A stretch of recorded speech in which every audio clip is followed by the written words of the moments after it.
In 1861, three bulls, says I. In 1861, three bulls, says I. In 1861, we licked the Yankees at Bull Run. And we'll all drink stone blind. Johnny, come fill a bowl.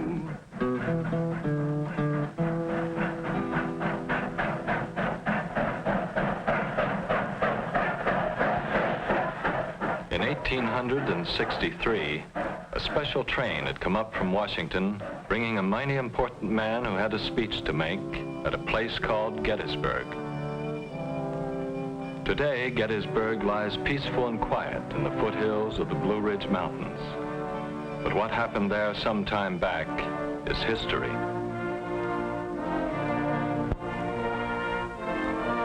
Not far from Gettysburg, there's a great valley lying astride, calling it the Cumberland, and another south, the Shenandoah.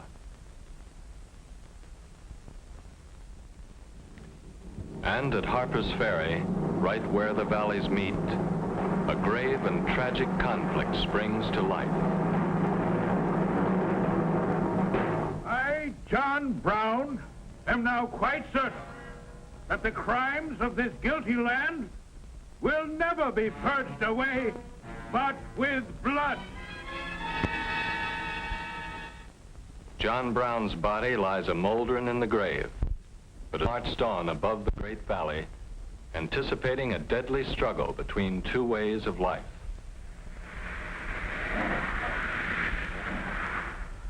For the valley flowed north into an area both agriculturally rich and industrially productive.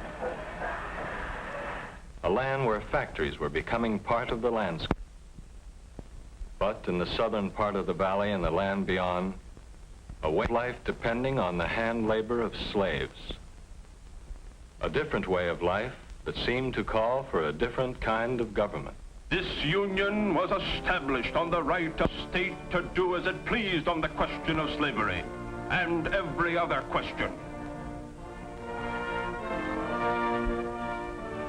A house divided against itself cannot stand.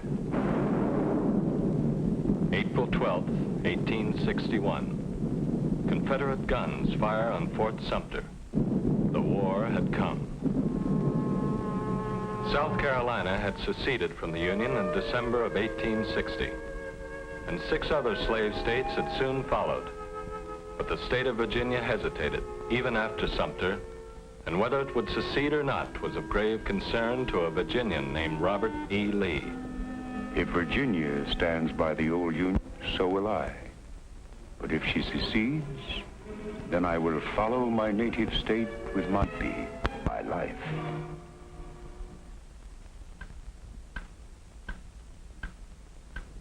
And so when Virginia seceded, 5 days after Sumter, the North lost more than a state. It lost a general. Through a mistake we lost Bull Run, 3 bulls, says I. Through a mistake we lost Bull Run, 3 bulls, says I.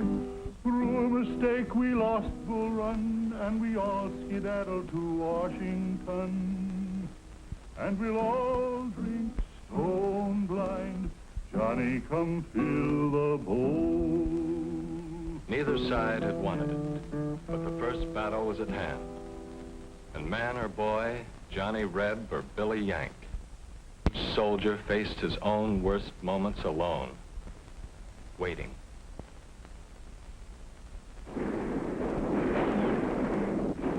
The raw northern troops hadn't meant to run that day, but run they did. It wasn't going to be a short war. Bull Run was a defeat for the North, but not a decisive one. And by the spring of '62, McClellan, now with a tough and disciplined army, the Army of the Potomac, embarked aboard a huge fleet of wooden ships to the James River for a drive on Richmond. Hard fighting brought the Union Army to within 4 miles of Richmond, the heart and symbol of the Confederacy. But with victory almost within his grasp, McClellan learned that his own capital was threatened by Confederate cavalry. They were stopped by Union forces, but McClellan, despite his superior numbers, was defeated by Lee in a series of battles known as 7 days. Richmond was still threatened, but for that matter, so was Washington. Thus, the war in the East was indecisive. But things were going differently in the West. Here, where broad rivers cut into the Confederacy, an unknown Union general had surrounded. Commander asked this unknown for terms. The reply was, No terms except unconditional surrender. an unconditional surrender grant it was from that day on. But Ulysses S. Grant was not always to have things on his own terms. One Sunday morning in early April at his headquarters,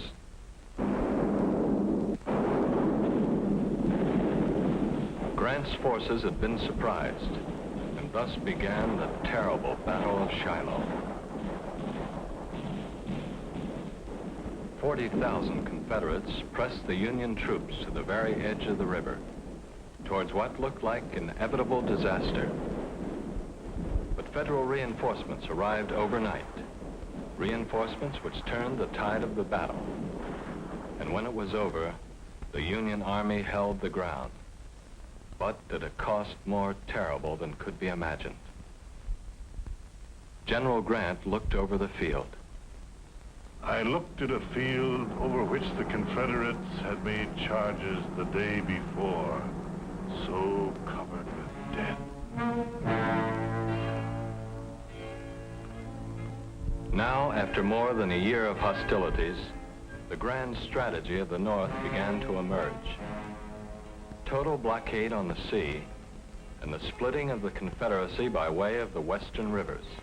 Thus, the West was to prove crucial in this war between North and South. But Lee in the East was a general to be reckoned with. He had crossed the Potomac just above Washington, and early in September of '62, his army met McClellan's at a place called Antietam Creek. And in 2 days, the cornfields of Maryland became one of the bloodiest battlefields of the entire war. It was not news of a decisive victory which reached the White House, but it was enough of a victory and what Abraham Lincoln had been waiting for. All persons held as slaves within any state, the people of which shall then be in rebellion against the United States, shall be then, thenceforward, and forever free. Now the fate of the Union and the fate of slavery were one and the same. The spring of '63 found the war moving into its third tragic year, with Federal troops deep in Confederate territory in the West. But once again, Lee's lieutenants were on the march in the Cumberland Valley. And in June of '63, the tides of war converged on a little town, which until then had been as peaceful as the seminary which stood nearby. A town called Gettysburg. Now, two determined armies faced each other. 75,000 men under Lee, 90,000 or more under Meade. The hardened veterans entrenched on Little Round Top waited. The Union sharpshooters in Devil's Den waited. The fertile fields of Pennsylvania waited.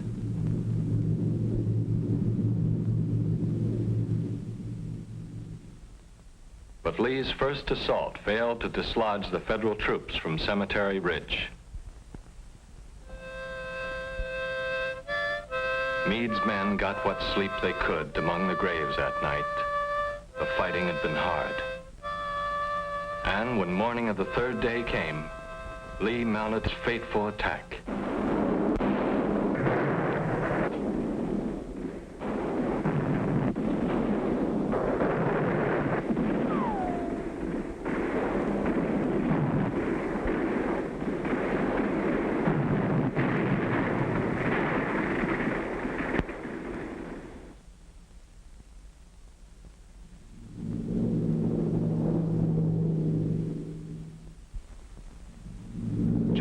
Connecticut had sent his men charging across an open space nearly a mile in length.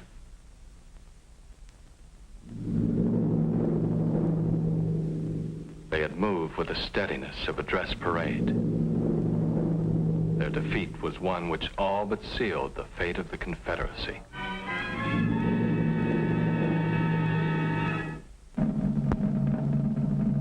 Now, in the midst of a tragic war not yet won, a lot of folks gather at Gettysburg for a dedication.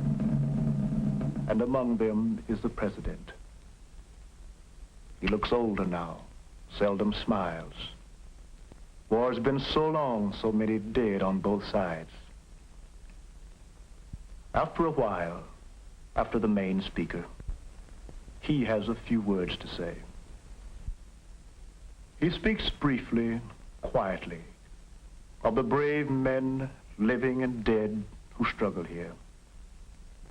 Says we must resolve that they shall not have died in vain, that our nation shall have a new birth of freedom, and that government of the people, by the people, for the people, shall not perish from the earth.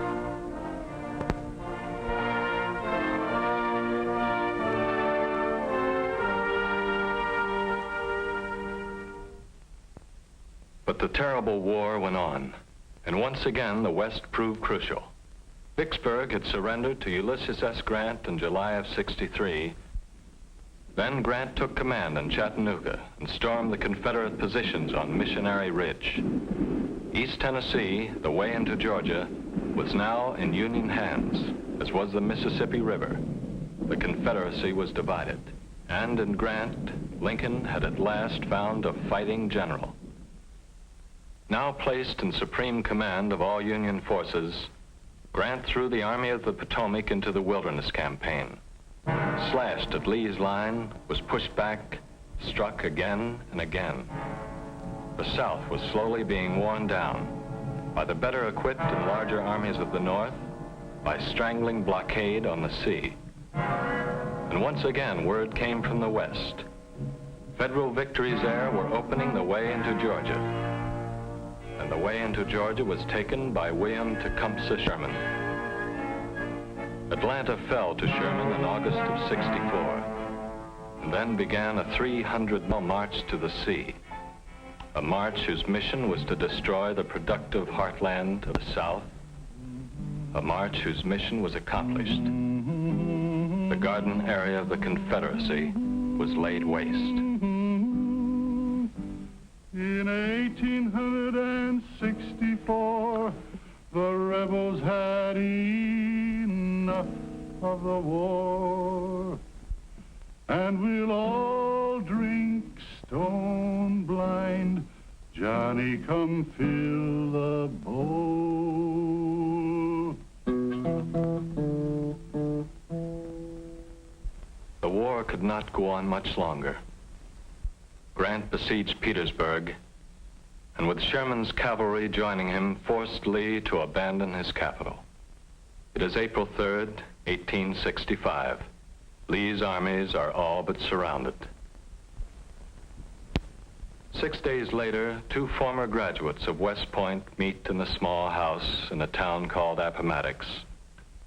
And Ulysses S. Grant, whose initials stand for unconditional surrender, converses at length with Robert E. Lee, who hopes for something better than unconditional surrender. My men would like to take their mounts home with them for the spring plowing. Yes, it's doubtful if they will be able to put in a crop without the horses they are now riding.